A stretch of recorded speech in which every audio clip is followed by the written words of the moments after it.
बुद्धं नमामि, धम्मं नमामि, संघं नमामि।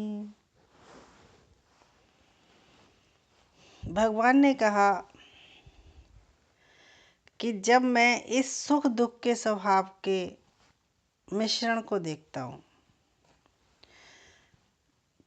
तो काज और दासता को एक समान मानता हूँ। अर्थात राजा और गुलाम दोनों एक समान होते हैं, क्योंकि ना तो राजा सदा मुस्कुराता है और ना ही दास जो है वो सदा पीड़ा में रहता है। अर्थात जिस प्रकार से सुख और दुख बदलते रहते हैं उसी प्रकार से राजा और दास भी एक से नहीं रहते। दोनों के मन में सुख दुख आता रहता है। राजा होने पर भी अनेक प्रकार की जिम्मेदारियां होती हैं, तो राजा की जो व्यथा है वो अधिक होती है। राजा को कपड़े टांगने की खूंटी के समान बताया गया है।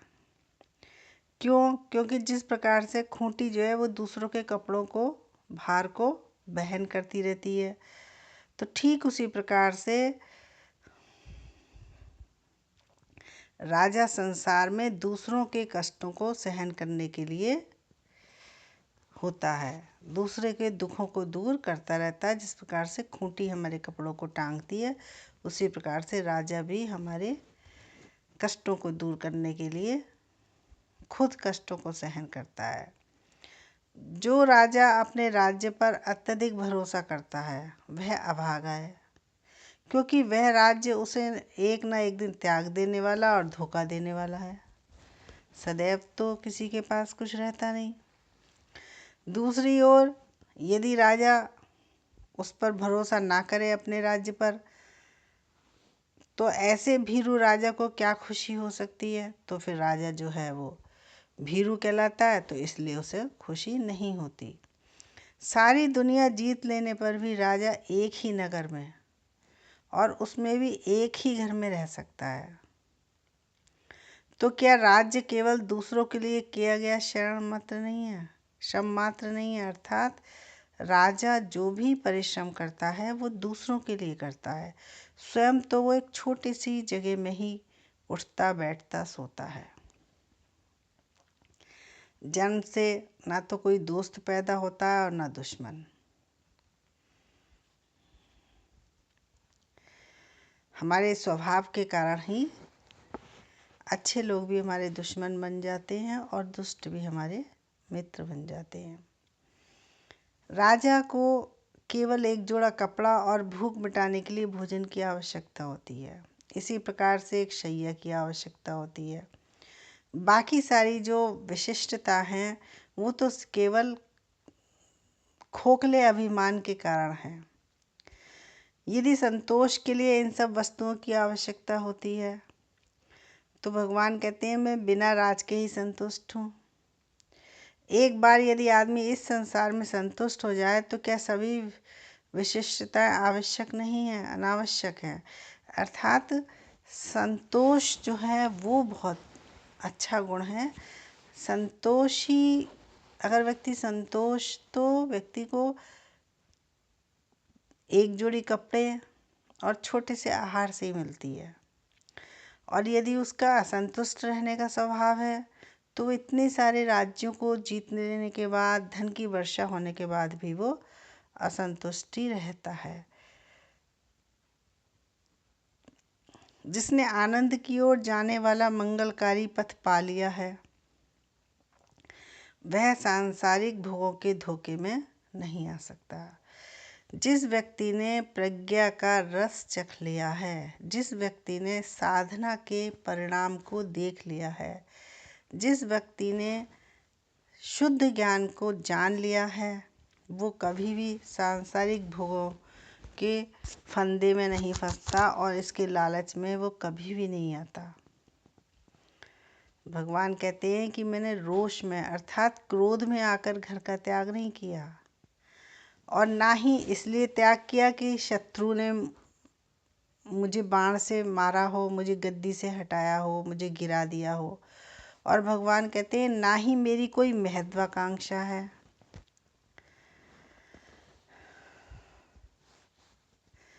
तो भगवान कहते हैं, जब भगवान को अन्य राजाओं ने प्रस्ताव दिए कि आप हमारा राज्य संभाल लीजिए, तो इसलिए सिद्धार्थ गौतम तथागत भगवान ने कहा कि मैं आपके प्रस्तावों को अस्वीकार करता हूँ। भगवान कहते हैं, जैसे कोई क्रोधी विषैले सर्प से और तेज जलती हुई अग्नि की लपटों से एक बार बच जाए तो क्या दोबारा उसमें जाने की इच्छा करेगा। तो उन्होंने सांसारिक भोगों को विषैले सर्प के समान बताया और जलती हुई आग की लपटों के समान बताया। तो उन्होंने कहा कि मैं उनसे सबसे बच के आ गया हूँ और ये जो काम भोग विषय हैं, ये सब त्यागने के पश्चात कोई भी इनको दोबारा भोगने की इच्छा नहीं करता। जो भली प्रकार से देख लेता है, जो भली प्रकार से देखता हुआ किसी अंधे से ईर्ष्या करे, अर्थात कोई व्यक्ति है, उसकी आंखें ठीक हैं और उसको प्रकाश दिखाई दे रहा है और वो किसी अंधे व्यक्ति से ईर्ष्या करने लगे, और जो व्यक्ति मुक्त हो गया वो किसी बंधे हुए से ईर्ष्या करे, कोई धनी व्यक्ति है वो दरिद्र से ईर्ष्या रखे, जो स्वस्थ है वो किसी पागल से ईर्ष्या करे। तो कहते हैं भगवान कि मैं कहता हूँ कि ऐसा व्यक्ति ही किसी विषयासक्त से ईर्ष्या करेगा, अर्थात जो विषय में आसक्त हैं वो ही ईर्ष्या आदि रखते हैं। जो व्यक्ति इन सब चीज़ों के पार चला गया वो किसी से भी ईर्ष्या नहीं रखता, ना ही वो कोई महत्वाकांक्षा रखता है, ना कोई इच्छा रखता है, वो पूरी तरह से मुक्त हो जाता है। जो भिक्षा के लेकर अपने जीवन को निर्वाह करते हैं, जो भिक्षा पर ही जीवित हैं, जो दया के पात्र नहीं हैं और जिसे इस लोक में परम सुख प्राप्त है, परम शांति प्राप्त है, उसके आगे के लिए सारे दुख समाप्त हो चुके हैं, क्योंकि उसकी कोई इच्छा ही नहीं है। भिक्षा पर वो जीवन जीता है, किसी की दया पर जीवन नहीं जीता, और जो इस लोक में शांत है उसके लिए आगे कोई भी दुख नहीं है। भगवान ने कहा, किंतु दया तो उस पर आनी चाहिए जो बहुत ही धनराशि के होते हुए भी तृष्णा के वशीभूत है, और जिसे इस लोक में शांति सुख प्राप्त नहीं है, और जिसे इसके बाद भी दुख अनुभव करना है, क्योंकि उसके पास तृष्णा है। तो यदि उसके पास तृष्णा है तो उसे सुख शांति हो ही नहीं सकती, और आगे भी उसे दुख ही मिलना है। भगवान ने कहा, मैं संसार के कलहों से आहत हूँ, मैं शांति पाने की इच्छा से ग्रह को त्याग कर आया हूँ। धरती के दुख के बचने के लिए मैं दिव्य लोक में भी नहीं चाहूँगा, दिव्य लोक भी नहीं चाहूँगा। दुख के बचने के लिए मैं दिव्य लोक भी नहीं चाहूँगा। तो भगवान ने कहा कि वृद्धावस्था तक आने की प्रतीक्षा कोई क्यों करे, क्योंकि जो यौवन है वो भी अनित्य है। तो इसलिए एक बुद्धिमान व्यक्ति ज्ञान प्राप्ति के लिए वृद्धावस्था का कभी भी इंतजार नहीं करता, क्योंकि मृत्यु आयु को देखे बिना किसी को भी अपने वश में कर लेती है। तो एक शांति का इच्छुक बुद्धिमान व्यक्ति कभी भी वृद्धावस्था की प्रतीक्षा नहीं कर सकता, क्योंकि किसी भी क्षण मृत्यु आकर दबोच लेगी। क्योंकि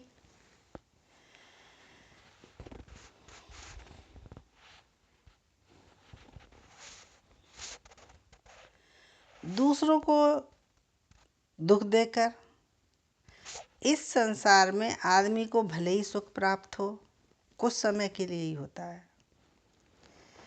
लेकिन एक कारुणिक बुद्धिमान पुरुष के लिए निंदनीय है। चाहे दूसरे जीवन में वह हमारी कल्पना से कितना भी अधिक क्यों न हो, अर्थात कभी भी अपने सुख के लिए दूसरे किसी भी व्यक्ति को दुख ना पहुंचाए। भगवान ने कहा कि भावी जीवन के फल के प्रलोभन में ऐसे कर्म को नहीं करना चाहिए।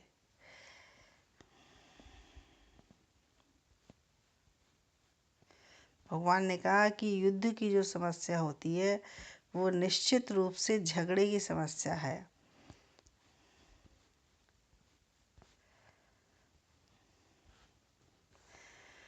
भगवान ने कहा कुछ इस संसार के सुख के निमित्त कष्ट उठाते हैं, अर्थात इस संसार के सुख पाने के लिए वो कष्ट उठाते रहते हैं।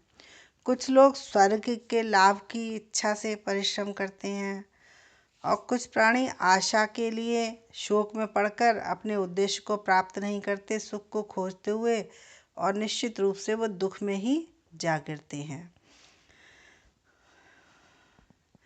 तो भगवान ने कहा कि शरीर को पीड़ा देना धर्म नहीं कहा जा सकता। शरीर को पीड़ा देना भी भगवान ने कहा हिंसा करना है। तो भगवान ने कहा कि मुझ में श्रद्धा है, वीर है, प्रज्ञा है, तो हे मार, तू मुझे कैसे पराजित कर सकता है? चाहे वायु इस नदी को सुखा दे, किंतु तू मुझे मेरे दृढ़ निश्चय से नहीं डिगा सकता, जबकि मैं इतना स्थिर हूँ। जीवन में पराजित होने की अपेक्षा संग्राम में मर जाना मेरे लिए श्रेयस्कर है। जब भगवान ध्यान में बैठे थे और उन्होंने संकल्प लिया था कि मैं दुख के कारण को जानकर ही रहूँगा, अरहंत तक की अवस्था तक उन्हें पहुँचना था, तो उन्होंने कहा कि यमराज से और कामदेव भी, उनको बहुत सारे लोग जो हैं उनको अपने साधना के पथ से हटाने के लिए, अवरोध पैदा करने के लिए जब प्रकट हुए, तब उन्होंने कहा कि मेरे अंदर श्रद्धा है, अर्थात सबसे पहले हमें श्रद्धा चाहिए। वीर मतलब मेहनत है, पुरुषार्थ है, और प्रज्ञा है, अर्थात मेरे पास अपनी अनुभूति वाला ज्ञान है, इसलिए मुझे तू पराजित नहीं कर सकता। तो इसी प्रकार से यदि व्यक्ति के पास में श्रद्धा है, वीर है और प्रज्ञा है, ये तीन चीज़ें, तो भला उसे कौन पराजित कर सकता है? कौन उसका शत्रु उस पर हमला कर सकता है?